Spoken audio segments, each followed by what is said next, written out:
میں بیوہ تھی۔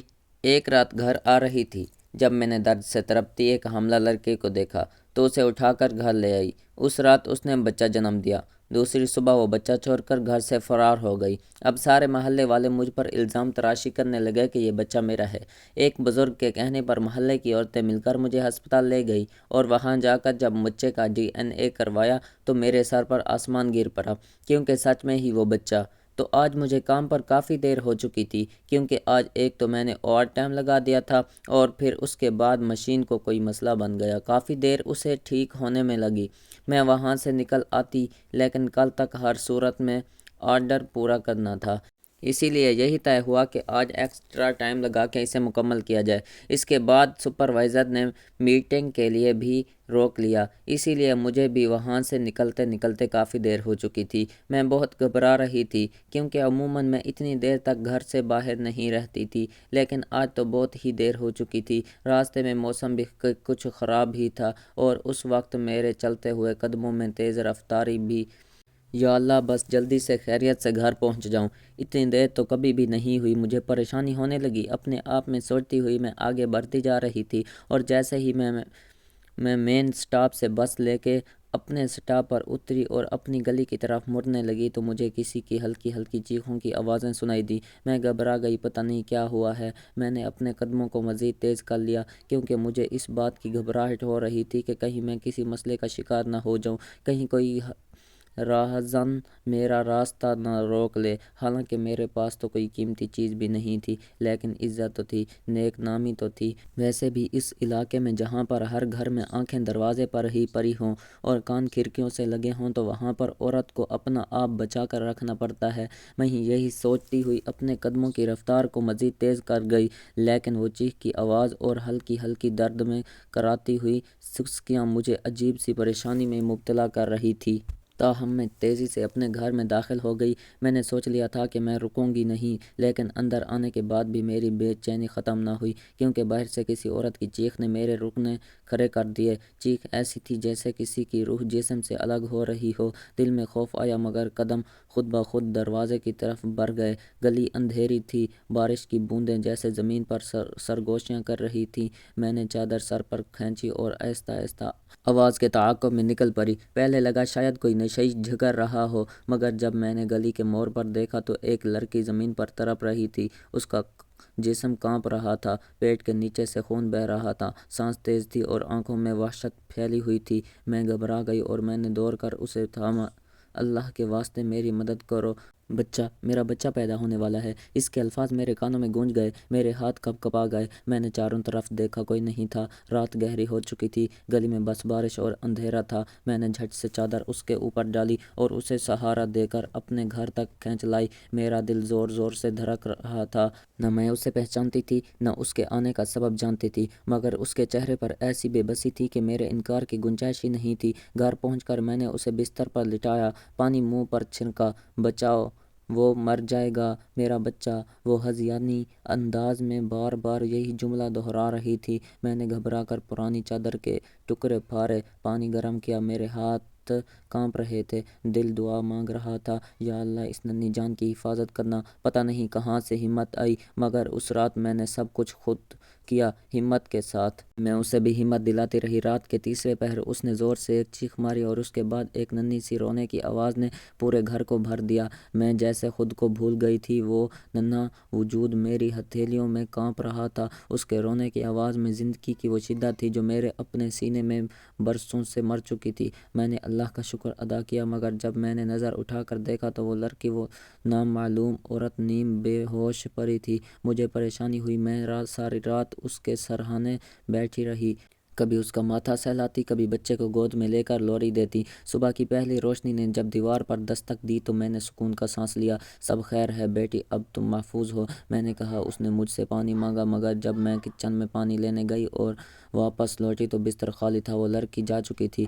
بس ایک چھوٹا سا کنگن تکیے کے پاس رکھا تھا اور وہ بچہ جو اب بھی میری گود میں تھا، سو رہا تھا۔ میرے اندر ایک عجیب سا سکون اور خوف اکٹھا ہو گیا۔ یہ کہاں گئی؟ میں نے گھبرا کر گھر میں ادھر ادھر دیکھا، لیکن وہ کہیں نہ تھی۔ میں نے سوچا شاید شاید وہ تھوڑی دیر میں لوٹ آئے گی، مگر دن چڑھا، سورج نکلا اور شام ڈھل لی، کوئی نہیں آیا۔ محلے کی عورتوں کو خبر ملی تو زبانیں چل پڑیں، بیوہ تھی نہ، آخر کار صبر ٹوٹ گیا۔ خدا کی قسم یہ عورت شریف نہیں، یہ بچہ اس کا ہے۔ شوہر کے مرنے کے بعد اب بہانہ بنا رہی ہے۔ میں تو لوگوں کی باتیں سن کر حیران پریشان رہ گئی تھی، سمجھ نہیں آ رہی تھی کہ آخر اتنے بہتان مجھ پر کیوں باندھے جا رہے ہیں۔ میں اسی محلے میں تو اتنے عرصے سے رہ رہی تھی، ہر کوئی میرے کردار سے واقف تھا، ہر کوئی میری شرافت کا گواہ تھا، پھر ایک بچے کو دیکھ کر ان سب کے چہروں سے نقاب کیسے اتر گیا، ان کی زبانوں پر زہر کیسے آ گیا۔ میں سمجھ نہیں پا رہی تھی کہ ان سب کو صفائی دینے کی کوشش کی، لیکن کوئی بھی یہ بات ماننے کو تیار نہیں تھا کہ وہ بچہ میرا نہیں۔ میں نے دروازے بند کر لیے، مگر الزاموں کی آوازیں دیواروں سے ٹکرا کر واپس آتیں۔ میں نے اس بچے کو اپنے سینے سے لگایا اور آنکھوں سے آنسو بہہ نکلے۔ یا اللہ، یہ کیسی آزمائش ہے! میں نے تو ایک نیکی کی تھی، ایک بے سہارا لڑکی کی مدد کی تھی، اس کی مشکل میں اس کا ساتھ دیا تھا، پھر وہ نیکی میرے لیے آزمائش کے بن کر وہ لڑکی آخر کہاں چلی گئی؟ آخر میرے لیے کیوں یہ ذلت کا راستہ کھول گئی؟ مجھے نہیں معلوم تھا کہ ایک نیکی کی رات میری زندگی کو جہنم کی صبح میں بدل دے گی، لیکن میں صرف اتنا جانتی تھی کہ وہ بچہ چاہے کسی کا بھی ہو، اب میرا ہے۔ میں دروازہ بند کر کے دیوار کے ساتھ بیٹھ گئی، آنسو خود بخود بہنے لگے۔ ایسا لگا جیسے میرے کانوں کے پیچھے کوئی مسلسل کہہ رہا ہو، تو جھوٹی ہے، تو گناہ گار ہے۔ 2 دن بعد محلے کی عورتیں میرے گھر میں جمع ہو گئیں، کوئی کہہ رہا تھا بچہ ناجائز ہے، کوئی کہہ رہا تھا سلمیٰ کسی کے ساتھ بھاگی تھی۔ میں نے قسمیں کھائیں، وضاحتیں دیں، مگر کسی نے یقین نہ کیا۔ سلمیٰ بہن، آپ شریف عورت ہیں، تو یہ بچہ کہاں سے آیا؟ اللہ گواہ ہے، میں نے اسے صرف پناہ دی تھی، لیکن کوئی میری بات پر یقین نہیں کرتا۔ سب یہی کہتے ہیں، بی بی شرم کرو، بیوہ ہو کے بھی لوگ معنی خیز انداز میں بات چھوڑ دیتے۔ میں نے دروازہ بند کر دیا۔ اس دن پہلی بار مجھے لگا جیسے میرا گھر نہیں قید خانہ ہے۔ تیسرے دن شام کو اشفاق صاحب آئے، محلے کے بزرگ جن کی بات سب سنتے تھے، سفید داڑھی، ٹھنڈی آنکھیں، مگر لہجے میں فیصلہ کی سختی تھی۔ وہ بولے، بیٹی سلمیٰ، تمہارا نام اچھا خاصا تھا، لوگ تمہیں نیک کہتے تھے، یہ تم نے کیا کیا؟ ان کے پوچھنے پر میں نے روتے ہوئے ساری کہانی سنائی، کس طرح میں نے اس لڑکی کی مدد کی اور پھر کسی طرح اس اچانک وہ صبح کے وقت گھر چھوڑ کر چلی گئی۔ وہ خاموشی سے سنتے رہے، پھر بولے، بیٹی نیت تمہاری نیک ہو سکتی ہے، مگر زمانہ نیت نہیں دیکھتا، تمہیں ثابت کرنا ہوگا کہ یہ بچہ تمہارا نہیں، ورنہ لوگ اسی طرح تم پر الزام لگاتے رہیں گے اور تم ان الزامات کی اذیت کو سہ نہیں پاؤ گی۔ اشفاق صاحب نے مجھے کہا تو میں حیرانی سے ان کی طرف دیکھ کر بولی، کیسے؟ میں بھلا کیسے یہ ثابت کروں کہ یہ بچہ میرا نہیں ہے؟ کیا لوگوں کو نظر نہیں آتا میں کتنے عرصے سے اس محلے میں رہ رہی ہوں؟ میرا کردار، میری شرافت، میری نیک نامی سب ان لوگوں کے سامنے ہے، پھر بھی یہ لوگ میرا تماشا بنا رہے ہیں اور مجھے ہی باتیں سنا رہے ہیں۔ آخر یہ سب کچھ میرے ساتھ کیوں ہو رہا ہے؟ میں نے پریشانی سے اپنے سر کو دونوں ہاتھوں سے میں تھام کر بولا تو اشفاق صاحب ہمدردی سے کہنے لگے، دیکھو، لوگوں کا منہ بند کرنے کا ایک ہی طریقہ ہے کہ تم ہسپتال جا کر DNA کراؤ، تبھی تم پر سے شک ختم ہوگا۔ اشفاق صاحب کے کہنے پر میرے دل پر جیسے کسی نے چاقو پھینک دیا ہو۔ میں ہسپتال سب کے سامنے، میں نے حیرانی سے کہا، تو وہ بولے، ہاں، محلے میں سے کچھ عورتیں ساتھ جائیں گی، سچ چھپانے سے نہیں دکھانے سے ثابت ہوتا ہے۔ اشفاق صاحب کے کہنے پر میں چپ سی ہو گئی، لیکن سچ تو یہ تھا کہ مجھے یہ سب کچھ مناسب نہیں لگ رہا تھا۔ بھلا میں کیوں اپنی صفائی دیتی؟ بھلا میں کیوں لوگوں کے سامنے اپنے کردار کو ثابت کرتی؟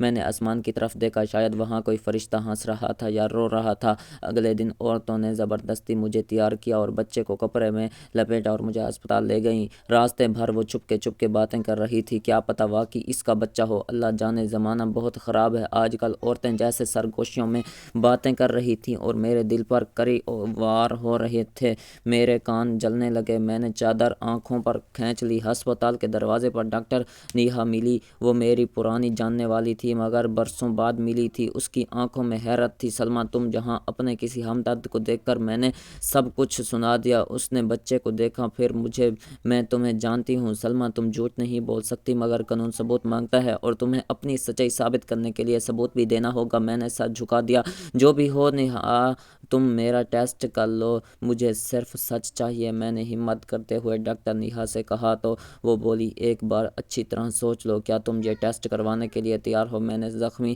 نظروں سے اس کی طرف دیکھا اور وہ بولی، میرے پاس اس کے علاوہ اور کوئی راستہ نہیں ہے، اپنی سچائی ثابت کرنے کے لیے مجھے یہ ٹیسٹ کروانا ہوگا، نہ تو یہ بچہ میرا ہے، نہ ہی میں اس کی ماں کو جانتی تھی۔ نہ جانے کیوں وہ اسے میرے پاس چھوڑ گئی اور مجھے کچھ سمجھ نہیں آ رہی کہ اب اس بچے کا کیا کروں۔ میں نے پریشان ہوتے ہوئے ڈاکٹر نیہا سے کہا تو وہ بولی ٹھیک ہے، اگر تم اس ٹیسٹ کو کروانے کے لیے اتنی ہی پر یقین ہو تو میں تمہارا ٹیسٹ لے لیتی ہوں۔ ڈی این اے ٹیسٹ ہو گیا، ایک سوئی سے تھوڑا سا خون لیا گیا، پھر بچہ کا نمونہ لیا گیا۔ میں نے محسوس کیا